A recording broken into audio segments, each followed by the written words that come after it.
नमः शिवाय। हर हर महादेव। मित्रों, आज से आप शिवपुराण की पूरी कथा शुरू से अंत तक सुनने वाले हैं। तो प्रारंभ करते हैं मित्रों। पहला अध्याय, शिवपुराण महात्म्य। सूत जी द्वारा शिवपुराण की महिमा का वर्णन। श्री सौनक जी ने पूछा, महाज्ञानी सूत जी, आप संपूर्ण सिद्धांतों की ज्ञाता हैं, कृपया मुझसे पुराणों के सार का वर्णन करें। ज्ञान और वैराग्य सहित भक्ति से व्याप्त विवेक की वृद्धि कैसे होती है तथा साधु पुरुष कैसे अपना काम, क्रोध आदि विकारों का निवारण करते हैं। इस कलयुग में सभी जीव असुरारी स्वभाव के हो गए हैं, अतः कृपा करके मुझे ऐसा साधन बताइए जो कल्याणकारी एवं मंगलकारी हो तथा पवित्रता के लिए हो। प्रभु, वो ऐसा साधन हो जिससे मनुष्य की सिद्धि हो जाए और निर्मल हृदय वाले पुरुष को सदैव के लिए शिव की प्राप्ति हो जाए। श्री सूत जी ने उत्तर दिया, सौनक जी, आप धन्य हैं, क्योंकि आपके मन में पुराण कथा को सुनने के लिए अपार प्रेम व लालसा है। इसलिए मैं तुम्हें परम उत्तम शास्त्र की कथा सुनाता हूँ। बस संपूर्ण सिद्धांत से संपन्न भक्ति को बढ़ाने वाला तथा शिव को संतुष्ट करने वाला अमृत के समान दिव्य शास्त्र है शिव पुराण। एक अत्यंत सुंदर भक्ति भाव है जिसे हर पुरुष स्त्री को सुनना चाहिए। शिव पुराण, इसका पूर्व काल में शिव जी ने ही प्रवचन दिया था। गुरुदेव व्यास ने सनत कुमार मुनि का उपदेश पाकर आदर पूर्वक इस पुराण की रचना की। ये पुराण कलयुग में मनुष्यों के हित का परम साधन है। शिव पुराण परम उत्तम शास्त्र है।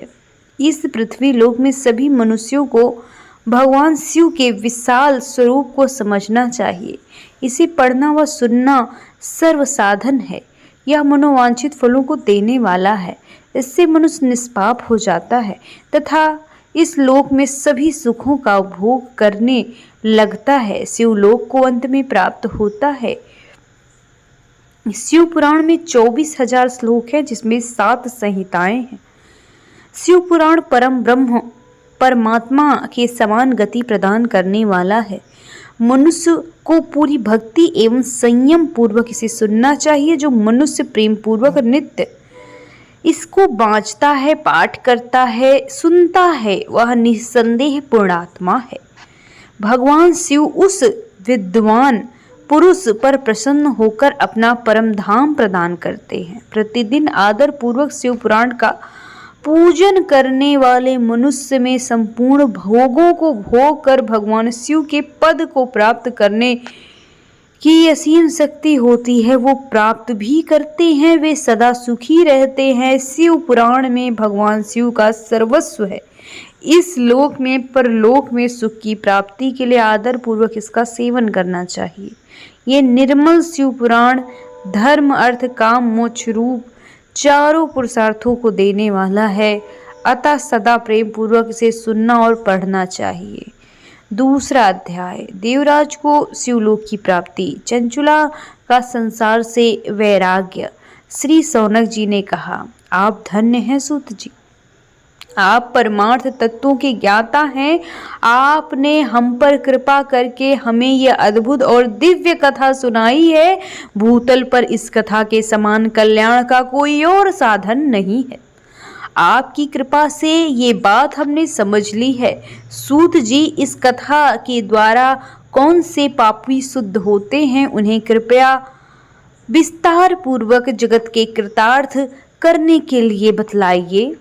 सूत जी बोले, मुने, जो मनुष्य पाप, दुराचार, काम, क्रोध, मद, लोभ में निरंतर डूबे रहते हैं, वे भी शिव पुराण पढ़ने अथवा सुनने से शुद्ध हो जाते हैं। उनके पापों का पूर्णतः नाश हो जाता है। इस विषय में मैं तुम्हें एक कथा सुनाता हूँ।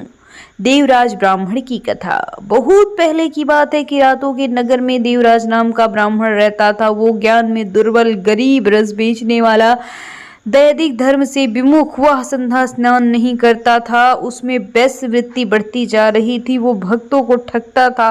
उसने अनेक मनुष्यों को मारकर उनका धन हड़प लिया। उस पापी ने थोड़ा सा भी धन धर्म के लिए नहीं लगाया। वो वेश्यागामी, अति भ्रष्ट था। एक दिन वो घूमता हुआ देवयोग से प्रतिष्ठानपुर जाकर पहुंचा। वहां उसने एक शिवालय देखा जहां बहुत से साधु महात्मा एकत्र हुए थे। देवराज वहीं ठहर गया।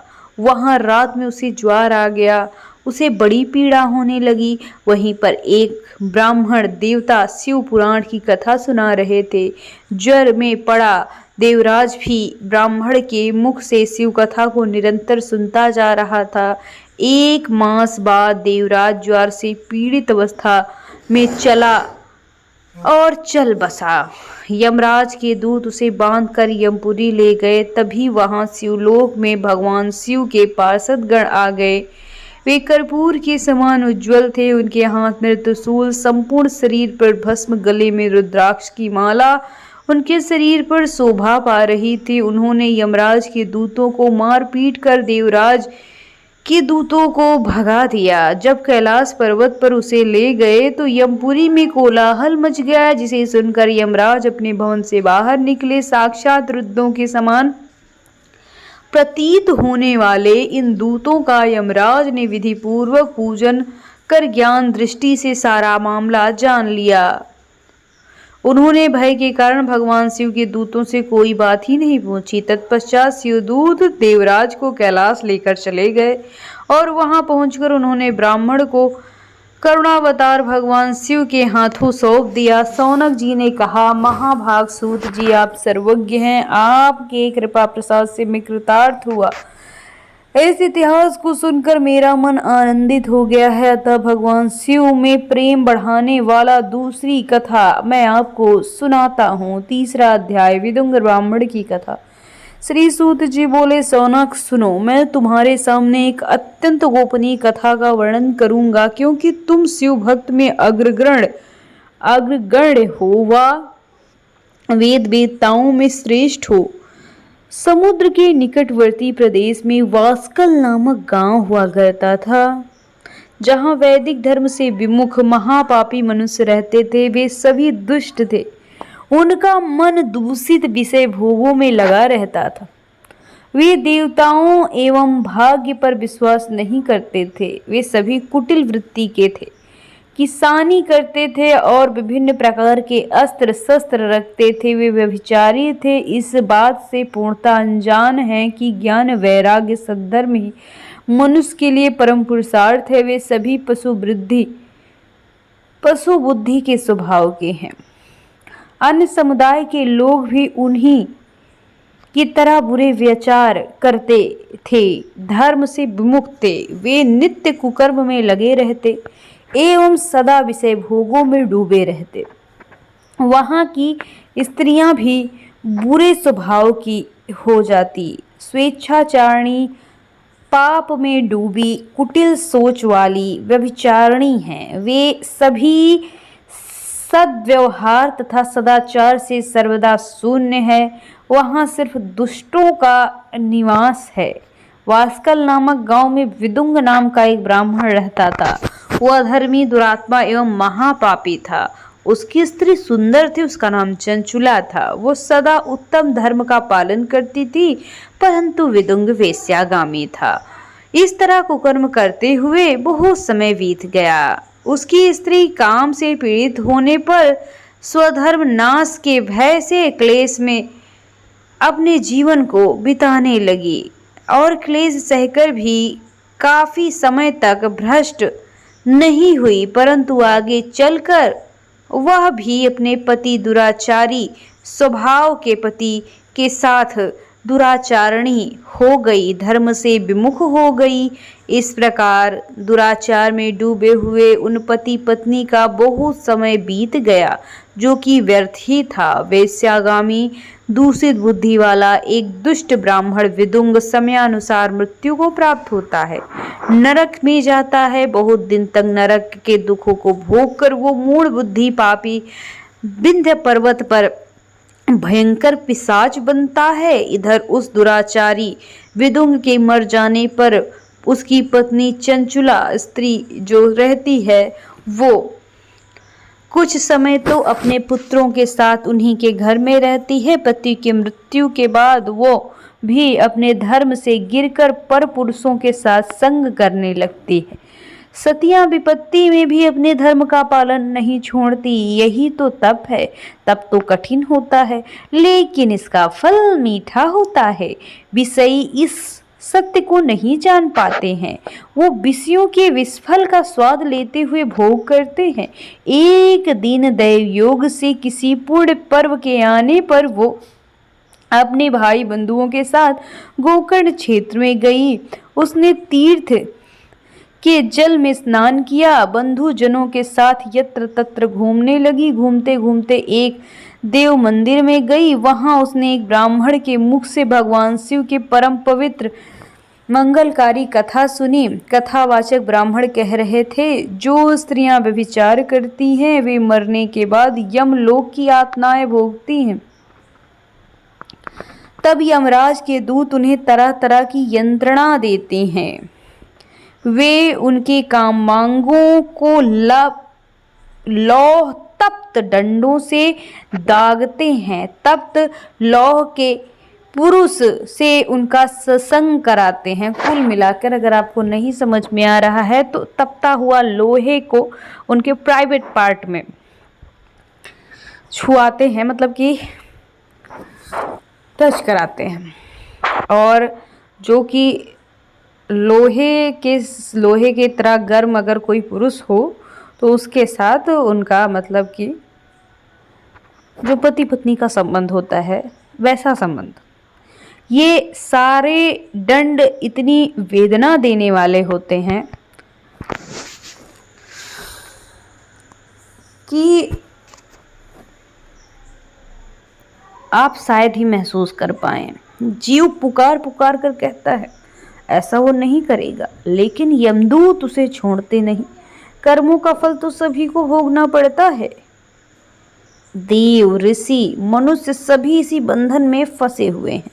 ब्राह्मण के मुख से ये बैराग बढ़ाने वाली बात सुनकर चंचुला भय से व्याकुल हो जाती है। कथा समाप्त होने पर सभी वहां से चले जाते हैं। तब कथा बाँचने वाला ब्राह्मण देवता से चंचुला ने कहा, हे ब्राह्मण, धर्म को न जानने के कारण मेरे साथ बड़ा दुराचार हुआ है और मैंने किया भी है। स्वामी, मेरे ऊपर कृपा करके मेरा उद्धार कीजिए। आपकी प्रवचन सुनकर मुझे इस संसार से तो वैराग्य हो गया है। आपने धर्म से जो मैं विमुख हो गई थी और उस कुमार्ग में मैं भटक रही थी, मैं पापिनी हो गई थी। जब यमदूत मेरे गले में फंदा डालकर मुझे बांध कर ले जाएंगे और नरक में मेरे शरीर के टुकड़े टुकड़े करेंगे, तब मैं उन यातनाओं को, महायातनाओं को कैसे सहन कर पाऊंगी। मैं सब प्रकार से नष्ट हो गई हूँ, क्योंकि अभी तक मैं हर पाप में डूबी रही हूँ। हे ब्राह्मण, आप मेरे गुरु हैं, आप ही मेरे माता पिता हैं। मैं आपकी शरण में आई हूँ, मुझ अबला का आप उद्धार कीजिए। सूत जी कहते हैं, सौनक। इस प्रकार विलाप करती हुई चंचुला ब्राह्मण देवता के चरणों में गिर पड़ी। तब ब्राह्मण ने उसे कृपा पूर्वक उठाया।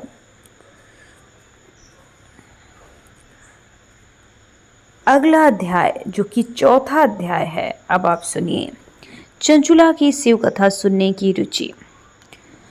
ब्राह्मण बोले, नारी तुम सौभाग्यशाली हो। भगवान शंकर की कृपा से तुमने वैराग्य पूर्ण शिव पुराण की कथा सुनकर समय से अपनी गलती का एहसास कर लिया है। तुम डरो मत और भगवान शिव की शरण में जाओ। उनकी परम कृपा से तुम्हारे सभी पाप नष्ट हो जाएंगे। मैं तुम्हें भगवान शिव की कथा सहित वो मार्ग भी बताऊंगा जिसके द्वारा तुम्हें सुख देने वाले उत्तम गति प्राप्त होगी।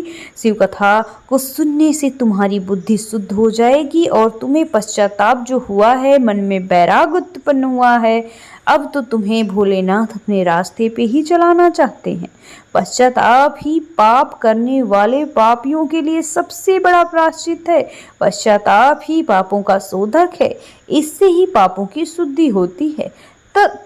पश्चात सत्पुरुषों के अनुसार पापों की शुद्धि के लिए प्रायश्चित पश्चाताप ही सबसे उचित साधन है। जो मनुष्य अपने कर्मों के लिए पश्चाताप नहीं करते वह उत्तम गति प्राप्त नहीं कर पाते, परंतु अपने कुकृत्य पर हार्दिक पश्चाताप होता है वह अवश्य उत्तम गति का भागीदार है, इसमें कोई शक नहीं है। शिव पुराण की कथा सुनने से चित्त की शुद्धि व निर्मल मन हो जाता है। शुद्ध चित्त में ही भगवान शिव पार्वती का वास होता है।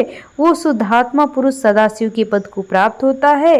इस कथा का श्रवण सभी मनुष्य के लिए कल्याणकारी है, अतः इसकी आराधना व सेवा करनी चाहिए। ये कथा भव बंधन रूपी रोग का नाश करने वाली है। भगवान शिव की कथा सुनकर हृदय में उसका मनन करना चाहिए, इससे चित्त की शुद्धि होती है। चित्त शुद्धि होने से दिव्य मुक्ति प्राप्त होती है। जो मनुष्य माया के प्रति आसक्त है वह इस संसार के बंधन से मुक्त नहीं हो पाता। हे ब्राह्मण पत्नी, तुम अन्य विषयों में अपने मन को हटा लो, भगवान शंकर की इस परम पावन कथा को सुनो, इससे तुम्हारे चित्त की शुद्धि होगी, तुम्हें मोक्ष की प्राप्ति होगी। जो मनुष्य निर्मल हृदय से भगवान शिव के चरणों का चिंतन करता है उसकी एक ही जन्म में मुक्ति होती है। सूत जी कहते हैं, सौनक जी ये कहकर ब्राह्मण चुप हो गए, उनके हृदय करुणा से भर गया, वे ध्यान में मग्न हो गए। ब्राह्मण का उक्त उपदेश सुनकर चंचुला के नेत्रों में आनंद के आंसू छलक गए। वो हर्ष से भरे हृदय से ब्राह्मण देवता के चरण में गिर गई और हाथ जोड़कर बोली, मैं कृतार्थ हो गई। हे ब्राह्मण, शिव भक्तों में श्रेष्ठ स्वामी आप धन्य हैं, आप परमदर्शी हैं, परोपकारी हैं। साधो मैं नरक के समुद्र में गिर गई हूँ, कृपा करके मेरा उद्धार कीजिए। जिस पौराणिक व अमृत के समान सुंदर शिव पुराण की कथा की बात आपने की है उसे सुनाकर मेरे मन में वैराग्य उत्पन्न हुआ है। उस अमृतमयी शिव पुराण कथा को सुनने के लिए मेरे मन में श्रद्धा उमड़ रही है, कृपया करके मुझे पूरी कथा सुनाइए। सूत जी कहते हैं, शिव पुराण की कथा सुनने की इच्छा मन में ही लेकर चंचुला उन ब्राह्मण देवता की सेवा में लगी रहती थी। उस गोकर्ण नामक महाक्षेत्र में उस ब्राह्मण देवता के मुख से चंचुला ने शिव पुराण की भक्ति ज्ञान वैराग्य बढ़ाने वाली और मुक्ति देने वाली परम उत्तम कथा सुनी।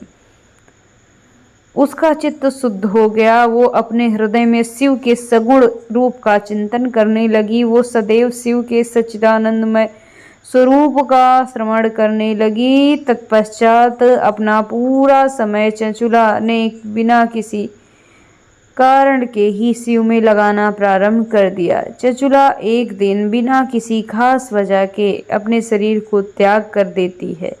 उसे लेने के लिए दिव्य विमान पहुंचता है। वह विमान शोभा साधनों से सजा रहता है एवं शिव गणों से सुशोभित रहता है। चंचुला विमान में शिवपुरी पहुंचती है। उसके सारे पाप धुल जाते हैं, वो दिव्यांगना हो जाती है। वो गौरांगी देवी मस्तक पर अर्धचंद्र व मुकुट व दिव्य आभूषण पहने हुए शिवपुरी पहुंचती है। वहां उसने सनातन देवता त्रिनेत्रधारी महाशिव को देखा। सभी देवता उनकी सेवा में भक्ति भाव से उपस्थित थे। उनकी अंग कांति करोड़ों सूर्यों के समान प्रकाशित हो रही थी। 5 मुख और हर मुख में 3-3 नेत्र थे। मस्तक पर अर्धचंद्राकार मुकुट शोभायमान हो रहा था। कंठ में नील चिन्ह था। उनके साथ देवी गौरी विराजमान थी जो विद्युत पुंज के समान प्रकाशित हो रही थी। महादेव जी की कांति कपूर के समान गौर थी। उनके शरीर का श्वेत वस्त्र शरीर श्वेत भस्म युक्त था। इस प्रकार भगवान शिव के परम उज्ज्वल रूप के दर्शन कर चंचुला बहुत प्रसन्न होती है। उसने भगवान को बारंबार प्रणाम किया, हाथ जोड़कर प्रेम आनंद संतोष से युक्त विनीत भाव में खड़ी हो गई। उसके नेत्र से आनंद अश्रुओं की धारा बहने लगी। भगवान शंकर, भगवती गौरी, उमा करुणा के साथ सौम्य दृष्टि को देखकर चंचुला को अपने पास बुलाया। गौरी उमा ने उसे प्रेम पूर्वक अपनी सखी बना लिया। चंचुला सुखपूर्वक भगवान शिव के धाम में उमा देवी की सखी के रूप में निवास करने लगी। अगला जो अध्याय है यह है 5वां अध्याय, विदुर का पिशाच योनि से उद्धार। सूत जी बोले, सौनक जी, एक दिन चंचुला आनंद में मग्न उमा देवी के पास गई और दोनों हाथ जोड़कर उनकी स्तुति करने लगी। चंचुला बोले, हे गिरजा नंदिनी स्कंद माता उमा, आप सभी मनुष्यों एवं देवताओं द्वारा पूज्य तथा समस्त सुखों को देने वाली हैं। आप शंभु प्रिया हैं, आप ही सगुणा निर्गुणा सच्चिदानंद स्वरूपिणी, आपकी प्रकृति अद्भुत है। हे माता, आप ही संसार की सृष्टि संहार और पालन करने वाली है। आप ही ब्रह्मा विष्णु और महेश को उत्तम प्रतिष्ठा प्रदान करने वाली परम शक्ति हैं। सूत जी कहते हैं, सौनक जी, सदगति प्राप्त चंचुला इस प्रकार देवी की स्तुति करते हुए मन को शांत करते हुए उनकी आंखों में प्रेम के आंसू उमड़ आए। तब शंकर प्रिया भक्त वत्सला उमा देवी ने बड़े प्रेम से चंचुला को चुप कराते हुए कहा, सखी चंचुला, मैं तुम्हारी स्तुति से प्रसन्न हूँ, बोलो तुम क्या वर मांगती हो। चंचुला बोलती है, हे गिरजा गिरिराज नंदिनी, मेरे पति विदुर इस समय कहाँ हैं, उनकी कैसी गति हुई है, मुझे बताइए और कुछ ऐसा उपाय कीजिए ताकि हम फिर से मिल सकें। हे महामाया, मेरे पति एक शूद्र जाति वेश्या के प्रति आसक्त थे और उसी के प्यार में डूबे हुए थे, जो कि एक पाप का मूल था। गिरजा बोली, बेटी, तुम्हारा पति विदुर बड़ा पापी था, उसका अंत बड़ा भयानक हुआ। वेश्या का उपभोग करने के कारण वह नरक में अनेक वर्षों तक यातनाएं भोग रहा था और भोगते भोगते शेष पाप को भोगने के लिए विंध्य पर्वत पर पिशाच योनि में जी रहा है। वो दुष्ट वहीं वायु पीकर रहता है और सब प्रकार से कष्ट सहता है। सूत जी कहते हैं, सौनक जी, गौरी देवी की ये बात सुनकर चंचुला अत्यंत दुखी हो जाती है। फिर मन को स्थिर करती हुई हृदय से माँ गौरी को एक बार फिर पूछती है, हे देवी, मुझ पर कृपा कीजिए, मेरे पापी पति का उद्धार कीजिए, कृपा करके मुझे उस उपाय को बताइए जिससे मेरे पति की उत्तम गति हो। गौरी देवी ने कहा, यदि तुम्हारा पति विदुर शिव पुराण की पूर्णमयी उत्तम कथा सुने तो वो दुर्गति से पार हो जा सकता है। अमृत के समान मधुर गौरी देवी का ये वचन सुनकर चंचुला ने दोनों हाथ जोड़कर मस्तक झुकाकर उन्हें बारंबार प्रणाम किया और प्रार्थना की कि मेरे पति को शिव पुराण सुनाने की व्यवस्था की जाए। ब्राह्मण पत्नी चंचुला के बार बार प्रयत्न करने पर शिव पुराण में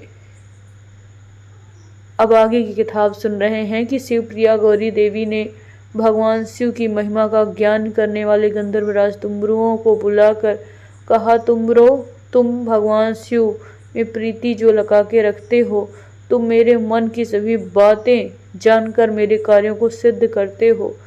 तुम मेरी इस सखी के साथ विंध्य पर जाओ, वहाँ एक महाघोर भयंकर पिशाच रहता है।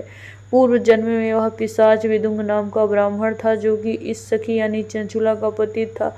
वो वेश्या गामी हो गया। उसने संध्या स्नान नित्य कर्म छोड़ दिया। क्रोध के कारण उसकी बुद्धि भ्रष्ट हो गई। दुर्जनों से भिन्नता न करते हुए मित्रता करने लगा, सज्जन से द्वेष करने लगा। वो अस्त्र शस्त्र से हिंसा करता, लोगों को सताता, उनके घरों में आग लगाता, चांडालों से दोस्ती करता, रोज वेश्याओं के पास जाता, पत्नी को त्याग कर दूसरी स्त्री के साथ मित्रता करता, दुष्ट लोगों से दोस्ती कर उन्हीं के संपर्क में रहता। वो मृत्यु तक दुराचार तक पहुंच चुका था। मृत्यु के बाद उसे पापियों के भाग स्थान यमपुरी ले गए, यहाँ घोर नरकों को सहकर। इस समय वह विंध्य पर्वत पर पिशाच बनकर रह रहा था, पापों का फल भोग रहा था। तुम उसके सामने परम पुण्यमयी पापों का नाश करने वाले शिव पुराण की दिव्य कथा का प्रवचन करो। इस प्रकार कथा के सुनने से उसका हृदय पापों से मुक्त हो जाएगा, वो प्रेत योनि से मुक्त हो जाएगा। दुर्गति से मुक्ति पर विदुंग नामक पिशाच को विमान पर बिठाकर भगवान शिव के पास ले जाना। सूत जी कहते हैं, सौनक माँ उमा का आदेश पाकर गंधर्वराज तुम्बरों प्रसन्नता पूर्वक अपने भाग्य की सहजता और सराहना करते हुए चंचुला के साथ विमान से पिशाच के निवास स्थान विंध्य पर्वत ले जाता है। वहां पहुंचकर उसने उस विकराल आकृति वाले पिशाच को देखा। उसका शरीर विशाल था, उसकी डोरी बड़ी थी, कभी हंसता, कभी रोता, कभी उछलता। महाबली तुम्बरों ने विदुंग नामक पिशाच को पासों में बांध लिया। उसके पश्चात तुम्बरों ने शिव पुराण की कथा वाचने के लिए मंडप की रचना की। शीघ्र ही इस बात का पता लोगों को चल गया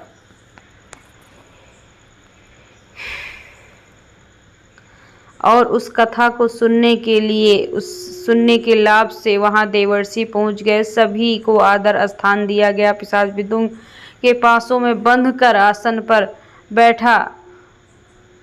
पिशाच विदुंग वहीं पर बैठा रहा। उससे पहले विद्येश्वर संहिता को लेकर 7वीं वायु संहिता तक शिव पुराण की कथा का स्पष्ट वर्णन दिया गया है। सातों संहिताएं सहित शिव पुराण को सुनकर सभी श्रोता कृतार्थ हो जाते हैं। परम पुण्यमय शिव पुराण को सुनकर पिशाच सभी पापों से मुक्त हो जाते हैं और उनसे पिशाच त्याग हो जाता है। शीघ्र ही उनका स्वरूप दिव्य हो जाता है। उनका शरीर गौर वर्ण का हो जाता है। शरीर पर श्वेत वस्त्र और पुरुषों के लिए आभूषण आ जाते हैं। इस प्रकार दिव्य देहधारी विदुंग अपनी पत्नी चंचुला के साथ स्वयं भगवान शिव का गुणगान करने लगा। उसे इस दिव्य रूप में देखकर सभी बड़े प्रसन्न हुए। उसका मन परम आनंद को प्राप्त हुआ। सभी भगवान महेश्वर की अद्भुत चरित्र को सुनकर कृतार्थ होते हैं। यशोगान करते हुए सभी देवता वहां पर करते करते अपने धाम को जाते हैं। विदुंग अपनी पत्नी चंचुला के साथ विमान में बैठकर शिवपुरी आ जाता है। महेश्वर के गुणों का गान करते हुए विदुंग अपनी पत्नी चंचुला व तंबूरों के साथ शीघ्र ही शिवधाम पहुंचते हैं। भगवान शिव व देवी पार्वती ने उन्हें अपना पार्षद बना लिया। दोनों पति पत्नी सुखपूर्वक भगवान महेश्वर एवं देवी गौरी के श्री चरणों में अविचल निवास करने लगते हैं और भोलेनाथ के धन्य होने का बार बार गुणगान करते हैं।